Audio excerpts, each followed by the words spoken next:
আমার সঙ্গে রয়েছে আমাদেরই ঘরের মেয়ে, আপনাদের সকলের ঘরের মেয়ে, 2011 সালের বাংলা টেলিভিশনে ঝড় তুলেছিল লীনা গাঙ্গুলির তৈরি করা একটি সিরিয়াল ইষ্টি কুটুম, এবং একটি চরিত্র যেখানে সব থেকে বেশি পপুলার হয়েছিল, সেই বাহামণি আজ ঘরে ফেরার গানে আমাদের দক্ষিণ কোলার আড্ডায় নোয়ার আজকে হাজির। অনেক অনেক তোকে ভালোবাসা, অনেক দিন পর তোকে দেখছি, কেমন আছিস বল? খুব ভালো। অভিনয় জগতে আসা, বাহারও আগে যখন তুই স্টার জলসায় ধর্নী মেয়ে করলি, তোর জার্নিটা, অভিনয়ের জার্নিটা কি করে শুরু হলো সেটা একটু সবাইকে বল। অভিনয় নিয়ে কোনো প্ল্যানিং ছিল না। আমি ছোটবেলায় নাচের ন্যাক ছিল দেখে মা ডান্সে ভর্তি করেছিল। তো কত্থক শিখতাম, কত্থক 5th ইয়ার কমপ্লিট করার পর আমার ওড়িশি শেখার ইচ্ছে হয়েছিল। তো ওড়িশি তারপরে আমার ট্রেনিং ছিল ক্লাসিক্যাল। তো ওখান থেকে ব্যাটা বেটের ব্যাটেল বলে একটা শো হতো, নন ফিকশন। হ্যাঁ, তো ওখানে আমাদেরই মানে মায়েরই মা যার কাছে গান শিখতো তার ছেলে কোনো যুক্ত ছিল। আচ্ছা। তো আমাকে একদিন বললো যে তুই স্কুলের বন্ধু বান্ধব নিয়ে একটা এপিসোড করে দিবি। আচ্ছা। আয়। তো গেলাম, এপিসোড করে দিলাম, আমাদের টিম জিতেও গেল। তারপরে ওদের মধ্যে ডান্স ডান্সে আমি প্রাইজ প্রাইজও পেয়ে গেলাম। তো তারপর ওরা আমাকে ইটিভি বাংলারই একটা ডান্স কম্পিটিশনে ডাকলো, নাচ ধুম মজালে। তো ওটাতে যাওয়ার আগে একটু টেনশনে ছিলাম, কারণ আমি তো ক্লাসিক্যাল ট্রেন্ড ডান্সার ছিলাম। কন্টেম্পোরারি কতটা কি সেইভাবে? ওয়েস্টার্ন ছিল, বলিউড ছিল। আচ্ছা। যেহেতু ছোটবেলায় খুব পাকা ছিলাম, বলিউডটা হয়ে যেত। হ্যাঁ, মানে ওটা টিভিতে কি হয়ে যেত।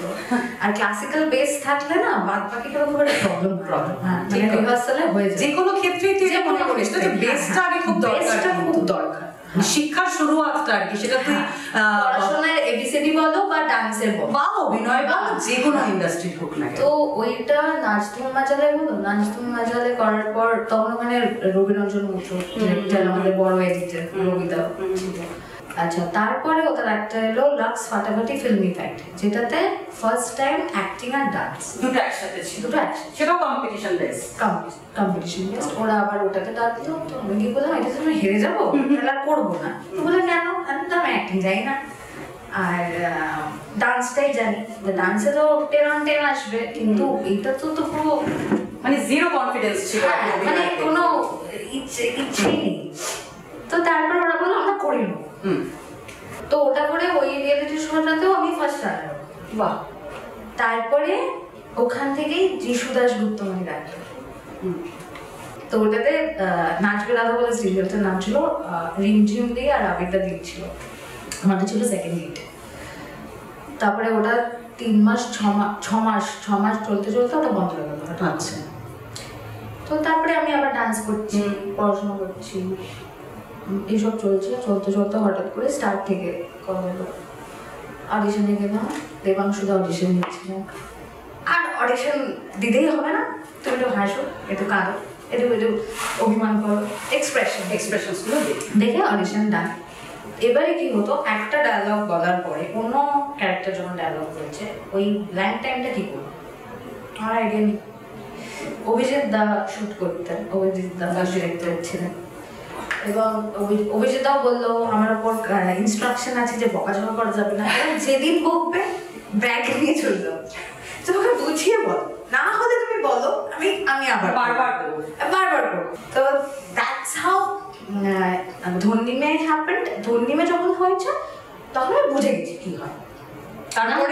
তারপরে ডাইরেক্ট আবার ইষ্টি। তারপরে ডাইরেক্ট ইষ্টি। কতদিন মাঝে গ্যাপ ছিল তোর ধর্নিমের পরে? 1-1.5 বছর অবধি, কারণ আমি তখন স্টারের কন্ট্রাক্টে ছিলাম, মান্থলি টাকাটা তো অন্য কোনো কাজ করতাম না। আর আমাকে চ্যানেল থেকে বলেছিল তুই পড়াশোনা নাচ যা করছিস কর, আমরা বলবো।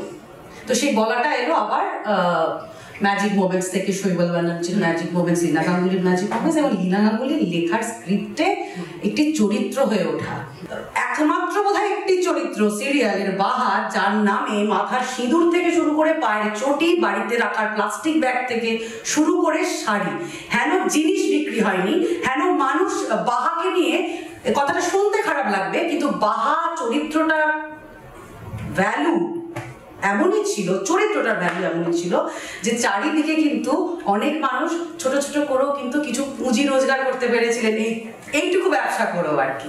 তো তোর এটা কেমন লেগেছিল এই এক্সপিরিয়েন্সটা গ্যাদার করার পরে? আর কখনো তোকে বাহার মতো হিসেবে আমরা দেখলাম না, এই লংজিভিটি, এই মানুষের কাছে এইরকম এত বড় চরিত্র এটা দেখতে পেলাম না কেন এতদিনে? সেই সুযোগ কি তুই নিজে নিতে চাইলি না, না সুযোগ এলো না?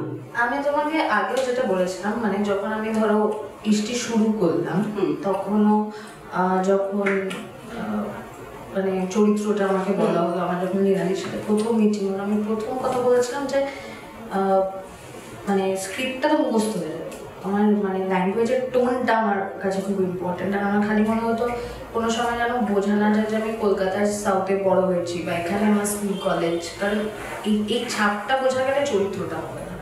তো নিরালি তখন আমার একটা ডিভিডি পেয়েছিল মোগলগঞ্জের সিরিজ, চন্দনদার অসাধারণ অভিনয়, আর ওটা আমি কানে হেডফোনে লাগিয়ে রাখতাম আর পুরোটাই টোনটা শুনতে শুনতে যেতাম। তো টোনটা ফার্স্ট কপি করা আমার কাজ ছিল।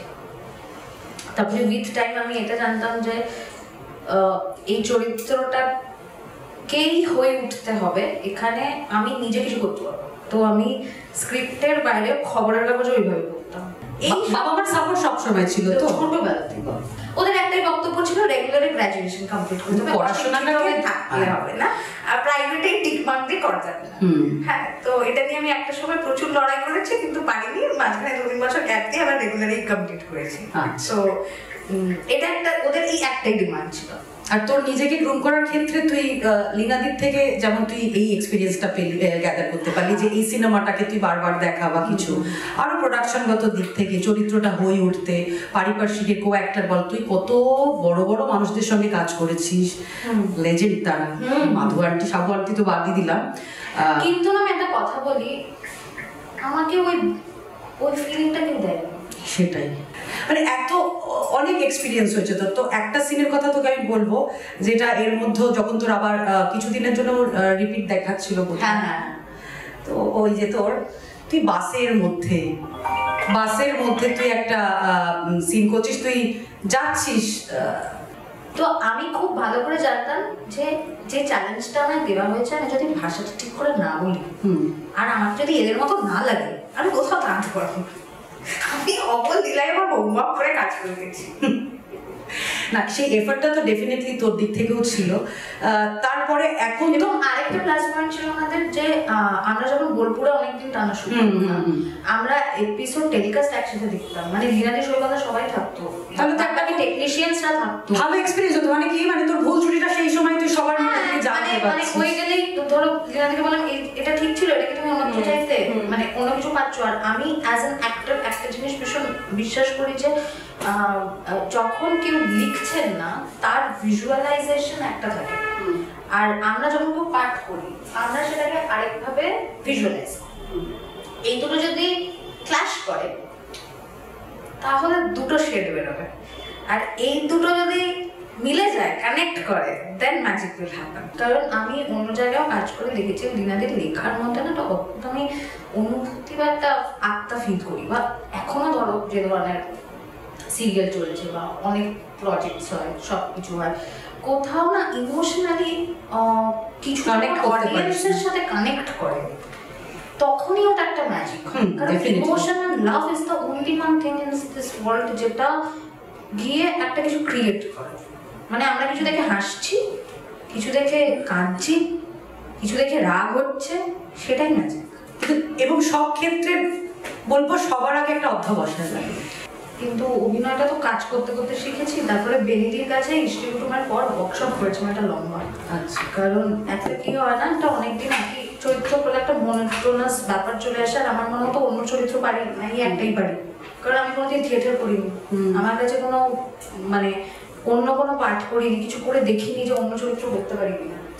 তো ওই একটা করে ফেলেছি, তারপরে আর কি পারি, এটা আমার নিজেরও প্রশ্ন ছিল। তো বেনিদির থেকে অনেকটা শিখেছি আমি, অনেকটা বুঝেছি, নিজেকে ব্রেক করেছি। বেনিদির ওয়ার্কশপসটা খুব ভালো হয়। এইটার পরে আমি যেটা রিয়েলাইজ করেছি যে আর্ট আর শিল্পের উপর ওই টানটা থেকে যারা আসে, যারা শিখতে চায় বা ওই আর্টিস্টিক খিদেটা যারা আছে তারা একরকম হয়, আর যারা ফেম নেমের জন্য আসে তাতে তারা ব্যাপারটা আলাদা হয়। আর আমি কলেজে আর স্কুলে ভীষণ ট্রোল হতাম, মানে এখন তোমার যে সেই এক্সপেরিয়েন্সটা তুই আমাকে বলছিলি, আমি এটা সবার কাছেই বলবো, তুই যেন শেয়ার করিস। আমি মানে যখন তোমরা এত বাহা দেখছো সব জায়গায়, এত নাম, আমি সবার এত ভালোবাসা পাচ্ছি সব জায়গা থেকে, আমি একটা জিনিস ফিল করতাম, মানে আমাকে বসে বলা হতো যে কি লিখছো দেখি খাতাটা, সারাদিন তো অর্চিবাবু করে ঘুরে বেড়াচ্ছ, জড়িয়ে ধরছো, আমার বাড়ি থেকে এসব অ্যালাউ করে না, কি লিখবে, লিখতে পারবে। একদিন অ্যাসিস্ট্যান্ট হেডমিস্ট্রেস ছিলেন, এসে আমাকে বললেন একটা বাস্কেটে একটা পচা আম থাকলে বাকি আমগুলো পচে যায় না তো, এই ক্লাসরুমে পচা আমটা কে বলতো? আমি বোকার মতো জিজ্ঞেস করছি কে, বলছি তুমি। মানে আমি কি করেছি তখন হচ্ছে, কি করেছো মানে তুমি তোমার ফাইল সাবমিট করবে? আমি বললাম আমি তো প্রফেশনালি একটা জায়গায় কাজ করি এবং অ্যাডমিশনের আগে আমার লিখিত দেওয়া আছে, পরে সাবমিট করবো বা আমি পরীক্ষার সময় অ্যাপিয়ার করবো, আমার 75% অ্যাটেন্ডেন্স পসিবল না, বিকজ আমি প্রফেশনালি একটা জায়গায় যুক্ত। তো ওই সময় না আমি ওই কাঁদতে ফিরতাম বাড়ি। তো তখন শুটিংয়ে কি হচ্ছে, কি বাবা ভালো বলছে, লোকে কত লোক বাহাকে ভালো বলছে, এটা আমার মাথায় স্টোর হতো না। আমার মাথায় আমার হিউমিলিয়েশনটা স্টোর হতো, যে আমি ওর যাই আর আমি ওখানে হিউমিলিয়েটেড হচ্ছি। সেটা তোকে ভীষণভাবে এফেক্ট করতো, ভীষণভাবে করতো, এবং মহিলা টিচাররা করতো, এটাও অবাক করতো। তো ওই বয়সে দাঁড়িয়ে না পড়াশোনা, তো I couldn't balance at that point of time. সেই জায়গাতে নিশ্চয়ই আসবো। তার আগে তুই বল ভালো এক্সপিরিয়েন্স, যেমন ধর তুই প্রচুর শোজ করতিস, প্রচুর শো থাকতো তোর, তো বিভিন্ন দূরে তুই যেতিস, বা আসছে মানে না এলে বোধহয় মাচা পুড়িয়ে দেবে, আর প্যান্ডেল পুড়িয়ে দিতে পারে, এরকম অবস্থা হতো। ধরো আমি তো শুটিং করে যখন যেতাম, আমি গাড়িতে উঠে বাবার কোলে মাথা রেখে ঘুমাতাম, আর যখন বলতাম খালি নামার আগে 10 মিনিট আগে বলবে, অফ করে একটু ঠিকঠাক করে নে। আর এখন যেমন আমাদের মাচার শোতে সবসময় গান গাইতে হয়, পারফর্ম করতে হয়, 45 মিনিট স্টেজ করতে হয়, তখন শুধু তোকে কথা বলতে হতো না, আমাকে শুধু 15 মিনিটের বেশি স্টেজ করতে পারতাম না, 10 থেকে 15 মিনিট স্টেজ করতে হতো আমাকে, আর আমি একদিনে 2-3টে শো করতাম। আর মজা হতো বিকজ তখন আমাদের রাতে হলো বাহাগাঞ্চন নাইট, তারপর বাহাগাঞ্চন নাইট প্রচুর করেছি আমরা, দুজনেই কমেডি করছি স্টেজে রাত 12টার সময় উঠে। তো এমনি অনেক অ্যাওয়ার্ড ফাংশনও তোরা দুজন প্রচুর শো করেছিস। প্রচুর করেছি তখন। আর কাঞ্চনদার সাথে আমার মানে প্রথম ইন্ডাস্ট্রিতে কাজ, যখন আমি নাচতুম মাছাতে আসি তখন কাঞ্চনদা ওটার অ্যাঙ্কার ছিল, তো কাঞ্চনদা আমাকে এন্ট্রি থেকে চেনে। তোর মনে হয় না যে জীবনের সবকিছু ক্ষেত্রে কোনো সম্পর্ক হোক বা কোনো কাজ হোক, যদি বোঝাপড়ার কোথাও অভাব থাকে, আমরা হয়তো একটু আলোচনা তো এখন, এইটাই তোকে সেই সময় তাহলে তোর এটা মনে হয়নি না, তোর বয়সটা তো তখন ওই বয়সে রচনাদি মানে তখন ধরো সম্পর্কেতেও আমি অল্প বয়সে না সম্পর্কের অনেক বার্ডেন ঘাড়ে নিয়েছি, যেটা আমি এখন বুঝি। আজকে 4টে প্রোডাকশনে কাজ করার পর আমি বুঝতে পারি যে একটা আর্টিস্ট হঠাৎ ছাড়লে কি লসেস হতে পারে, সেগুলো কিভাবে ওভারকাম করতে হয়, একটা প্রোডাকশনকে চ্যানেলে কথা বলতে হয়, এই জিনিসগুলো আমি বুঝতে পারি। তো সেই সময় আমি তোকে বলবো, আমরা সবাই মিস করছিলাম বাহাকে, মানে আমি দর্শক হিসেবে বলছি, কারণ আমি তখন টিভিতে টেলিভিশনে ইষ্টি কুটুম দেখতাম, আর আমার তখন ম্যাজিক মোমেন্টসে আসা হয়নি। 2015 সালে ম্যাজিক মোমেন্টসে কাজ করা শুরু করি। তার আগে তুই ছেড়ে দিস 2014 সাল, এবং 2014 সালের পরেও সিরিয়ালটার মধ্যে একটা অভাববোধ চলছিল যে বাহা নেই কেন। তারপর আবার লীনাদি ফিরিয়ে আনলেন বাহাকে, সুদীপ্তাকে দিয়ে। কিন্তু সুদীপ্তার সাথে কিন্তু আমার ভীষণ এরকম একটা মানে মজার এক্সপিরিয়েন্স অনেক গ্যাদার করেছিস, অনেক জীবনের এক্সপিরিয়েন্স গ্যাদার করেছিস। অভিনয়ের দিক থেকে কতটা পরিণত হয়েছিস ইষ্টি কুটুমের মাধ্যমে, যদি জিজ্ঞাসা করি? এটা আমি বলবো না, এটা সবাই বলবে, কারণ আমি বলি আমি প্রত্যেকটা কাজে শিখি, আর প্রত্যেকটা কাজে যখন যাই আমার মনে হয় এটা প্রথম করছি। লীনাদির কাজের একটা আমি একটা মজা দেখেছি, লীনাদির স্ক্রিপ্ট পড়ে ইমোশনালি কানেক্ট করতে পারলে ম্যাজিক হয়ে যায়। তার আগে শুধু লাইন বলে গেলে, যখন তুই পার্টটা করতিস বারে কি দিদির সঙ্গে সেই কমিউনিকেশনটা থাকতো যে চরিত্রটা হয়ে উঠতে পারছিস কিনা, উনি যেভাবে লিখছেন, যেভাবে ভেবে আর আমি জিজ্ঞেস চরিত্রটা। করতাম না, আমি জিজ্ঞেস করতাম কি লিখেছে, এটা ঠিক ছিল, এটা ঠিক ছিল। কমেডি সিনগুলো তো পরে গিয়ে অনেকটা কমেডি, বাহা কান্তও যেমন আমার কমেডি অনেকটা ছিল, অনেক কিছু চরিত্রের মধ্যে অনেক কিছু ছিল। অনেক এবং তারপরও যারা যারা সাথে যারা কাজ করতেন তাদেরও প্রচুর, মানে গল্পটার মধ্যে প্রচুর ভেরিয়েশন ছিল। এবং তোকেও সেইভাবে মানুষ পেয়েছে বিভিন্ন ভাবে, তোকে ইমোশনালি পেয়েছে, তোকে কমেডিতে পেয়েছে, তোকে একটু সিরিয়াস টোনে পেয়েছে, তোকে আমরা বিভিন্ন ভাবে দেখেছি বাহা চরিত্রটা হয়ে উঠতে। তো অনেক কিছু শেখার সুযোগও হয়েছে আমার। তাই ওগুলো আর মেগা সিরিয়াল তো ইটস লাইক মানে রোজ আসছো, রোজ পাঠ করছো, তো ওইটা রোজ ওই ইমোশনটা ধরা এবং রোজ ওইটা করতে যাওয়া ইটসেলফ আ প্র্যাকটিস। যে প্র্যাকটিসটা তারপরে কিছুদিন না থাকলে হয় না। মানে আমি যখন মেগা ছাড়ার পরে আবার যখন অন্য কোনো প্রজেক্টে কাজে গেছি, আমার মনে হয়েছে বাবা এটা করতে পারবো, মানে একটা কনফিডেন্সটা কোথাও, আবার 2-3 দিন শুটিং করার পর ওটা আসে। তো আজকের দিন আমি দাঁড়িয়ে বলবো তখন আমার প্রফেশনালিজমের বোধ ছিল না। তুই এর মধ্যে টুকটাক কি কাজ করলি আগে সেটা আমি জানতে চাই। তুই ছবির কাজ করলি প্রথমে, ওটা ছাড়ার পরে তারপরে একটা গ্যাপ দিলি, ফিজিক্যালি ঠিকঠাক হয়ে রোগ ঠোক সব সারিয়ে ওটার করার পরে রাজস্বীদার 2টো ছবিতে পাঠ করেছি। মাল্টি স্টারার বলেও হ্যাঁ করেছিলাম, কারণ কাঞ্চনজঙ্ঘা শাশ্বতদার অপোজিটে ছিল আর ক্যারেক্টারটা ছিল হচ্ছে তোমার মানে পিসমশাইয়ের প্রেম। পিসমশাইয়ের প্রেমে, কিন্তু প্রেমটা খুব আন্ডারলাইন, যেটাকে তোকে জাজ করতে পারবে না, কিন্তু প্রেমটা আছে। এই মুহূর্তে তাহলে তোর কাজে খুব একটা প্রেশার নেই সেই অর্থে? না, লাস্ট একটা দেবী ফিল্ম শেষ করলাম শুটিং করা। আচ্ছা, ডাবিং বাকি। আমরা সবাই জানি যে 2011 থেকে 2014 সাল অব্দি আমরা বাহা মনিতে রনিতাকে পেয়েছিলাম। তারপরে কিন্তু কিছুদিন তোকে ছাড়াই সিরিয়ালটা চলেছিল। তখন তোর কিরকম ফিলিং হতো? বাড়িতে বসে দেখতিস না তো একদম নয়, তুই দেখতিস বটে যে তুই সুদীপ্তার সাথে না, সুদীপ্তা ঢোকারও আগে তুই ভালো করে মনে করে দেয় কিছুদিন, কিন্তু সিরিয়ালটা তখনও নাম্বার 1 টিআরপি দিচ্ছে। সুদীপ্তা ঢোকার আগে কিছুদিন তোকে ছাড়াই কাজ, বাহাকে ছাড়াই কাজ হয়েছিল। তখন আমি টুকটাক দেখি, তখন মনে হতো না ইস আবার কেন। আসলে তখন তোর হয়তো সেই জগৎটা তোর তখন একটা চেঞ্জেস হয়েছিল কোথাও গিয়ে। বলছি তখন মানে তখন আমি ওয়াজ ইন মেস মেন্টালি। আমি দেখতাম।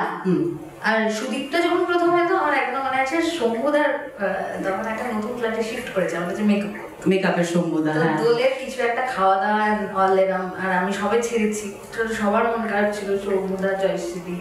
তো আমাদের ওনাটা খাওয়া দাওয়া হয়েছে, আমাকে বললো নতুন বাবাও আসছে, ও খুব ভালো। তো ওখানে আমার সুদীপ্তার সাথে বন্ধুত্ব আছে। সেই বন্ধুত্ব এখনো আছে? এখনো, মানে এই 10 বছর আগে যখন, এই 10 বছর পর যখন ওই স্টার জলসায় ওই এই তো যেটা দেখলাম আমরা সবাই, এটা আমাদের একটা প্রশ্ন পরে আসছে, সোশ্যাল মিডিয়াতে দেওয়ার পর she is the first one যে আমাকে লিখলো কি এই সাথে তোমাকে দেখে আমার সব থেকে বেশি ভালো লাগছে। 2014 পরে আজকে এই নোয়ার আড্ডায় দক্ষিণ খোলায় ও আজকে আমার মনে হয়েছে লীনাতে ও খুব অকপটে, খুব সাবলীল ভাবে, এবং ওর মধ্যে না একটা পরিণত ব্যাপার এসেছে যেটাতে ও অনেক ম্যাচিওর, মানে এই দিক থেকে বলছি, মানে আমার মনে হয়েছে সেটা আমার মনে হয়েছে। কিন্তু তোমার মানে তোমার তৈরি করা চরিত্র তো তোমার মতো, তোমার তৈরি করা বাহাও কতটা হয়ে উঠতে পেরেছিল আমি জানি না। মানে আমার তৈরি করা বাহাকে ছাপিয়ে সেই মেয়েটা যখন সারা পৃথিবীর বাঙালির কাছে পৌঁছয়, তখন বোধহয় শুধু আর আমার তৈরি করা থাকে না, সেটা অবশ্য অন্যদেরও হয়ে যায়। তো সেইখানে ডেফিনেটলি নিজস্ব একটা ম্যাজিক থাকতে হয়, নিজস্ব একটা সিনের সঙ্গে বা চরিত্রের সঙ্গে একটা কেমিস্ট্রি থাকতে হয়, তা না হলে সেটা সম্ভব না। আমি তো অনেক চরিত্রই তৈরি করেছি, সবটা তো ওই মার্গে পৌঁছায়নি। যে যে চরিত্র পৌঁছেছে তাহলে ধরতে হবে যে সেখানে তাদের ইনিশিয়েটিভ অনেক বেশি ছিল। ইয়েস, এটা রনিতারও ছিল। অনেক মানুষই চাইছে ওকে দেখতে, ওকে কিন্তু এতদিন সেইভাবে আমরা কেউ দেখতে পাচ্ছি না। হ্যাঁ বলছি, আমি সবটা বলছি, ঠিক আছে, যেটুকু তুই জানতে চাস। তো সেটা হচ্ছে প্রথমত এরা না আমাদের সন্তান তুল্য, মানে সন্তানের থেকেও ছোট, তাই এদের সঙ্গে আমাদের ওই চিরবিচ্ছেদটা কখনো সম্ভব নয়। আমার ছেলেও যদি আমাকে কখনো হার্ট করে, কথার কথা বলছি, যদি কোনো মতানৈক্য হয়, তবুও আমি আমার ছেলের সন্তানের ভালোই চাইবো। এবং তারপরে কোনো এক সময় সে যদি একবার বলে যে আমি I want to come back, আমি কিন্তু সঙ্গে সঙ্গে তাকে ডেকে নেব। তো জাস্ট লাইক দ্যাট রণিতার ক্ষেত্রেও এটাই হয়েছিল। এখন একটা খ্যাতিরও কিন্তু চাপ থাকে, যেটাকে আমরা খ্যাতির বিড়ম্বনা, হ্যাঁ আমরা সেটা বিড়ম্বনা না হলেও একটা প্রেশার থাকে ওই বয়সে, ওই খ্যাতি। এবং আমি নিজে দেখেছি কোনো শোতে আমরা একসঙ্গে গেছিলাম, তো আমি দেখছি যে 10 জন বাউন্সার ছু মেরে তুলে নিয়ে চলে যাচ্ছে ওকে, কারণ এত লোক মানে ও আর থাকবে না। বোলপুরে আমরা শুটিং করতে পারছি না, কারণ বাহাকে দেখবো রাত্রিবেলা ওই রকম, যেখানে সন্ধ্যে 7টায় তখন বোলপুরে লোকজন, গ্রামবাসীরা ঘুমিয়ে পড়তো অ্যাটলিস্ট, সেই কমিউনিটি এসেছে আমরা দেখবো বাহাকে। এবং আমাদের ওকে বেঞ্চের ওপর তুলে দাঁড় করিয়ে, টেবিলের ওপর বেঞ্চ দিয়ে কি করে ওকে আমাদের ধরে ওইখান থেকে ওকে দেখাতে হয়েছে, কারণ সামনে উঁচু পাচ্ছি। আজকে এই বয়সে এসেও সেটা নিশ্চয়ই বুঝবে। তারপর যত জায়গায় শো করতে যাচ্ছে সেখানে ওই রকম একটা উন্মাদনা দেখছে। আবার এটাও অ্যাট দ্য সেম টাইম ঠিক ওর একটা অভিমান ছিল যে আমি রণিতা দাস হয়ে বাঁচতে চাই, বাহা হয়ে নয়। এটাই বোধহয় মেন ক্যাচ লাইন যদি বলি এটাই ছিল। হ্যাঁ, কারণ তখন তো দুনিয়া শুদ্ধ বাহা। আরে টার্গেট আমেরিকার, যেখানে বাহার গয়না, মানে যে গয়নাগুলো আমরা পরি এখান থেকে যাচ্ছে না, মানে এবং উইদাউট পারমিশন আমরা শো করলে প্রচুর টাকা পেতাম। তো আমরাও তো অনেক নবিশ, আমরাও তো জানতাম না, আর ওদের সঙ্গে আমরা কি করে লড়াই করবো। একটা বিখ্যাত চেইন, সেখানে বাহার গয়না, আমার বন্ধু বান্ধবরা ছবি তুলে পাঠাচ্ছে। আমি পুরুলিয়ায় গেছি কোনো একটি কাজে বা পরের শুটিংয়ে, আমি দেখছি ওখানে লজেন্স চকলেট এনেছে, বাহামণি চকলেট। আমি বলছি আর কি বাকি আছে? আমি 2017 পরেও দেখি আমার কাকিমারা থাকতো দমদম স্টেশনে, দমদম স্টেশন থেকে একদিন কাকিমা ওখান থেকে উত্তেজিত হয়ে ফোন করেছে, এই দেখ বাহা ব্লাউজ। মানে মা কাকিমারা পরে যেরকম, কিন্তু আচ্ছা ও পরে বলে তখন শাড়িটা তো থেমে থাকেনি। আমার এক্সপিরিয়েন্সও কিছু কম নয়, কারণ এই ইষ্টি কুটুম লেখার জন্য আমাকে এমন ফোনে সাথে আমাকে মেরে ফেলবে, এটা আমি বলেওছি অনেক জায়গায়। সেটা কি তোমার কোনোভাবে ওই না, বাহা এবং মন দুটো দল হয়ে গিয়েছিল। এবং সোশ্যাল মিডিয়ায় তখন এরা এত অ্যাক্টিভ, মানে প্রবাসী বিদেশের বাঙালি মহিলা, সবাই খুব এলিট, মানে এমন নয় যে খুব সাদামাটা। আচ্ছা, আবার আর একটা দল ছিল বাহাপন্থী, একটা দল ছিল মনপন্থী। যেদিন বাহার সম্পর্কে ভালো সিন লিখতাম, মানে বাহাকে সিম্পাথাইজ করে, সেদিন ওই দলের গালাগাল।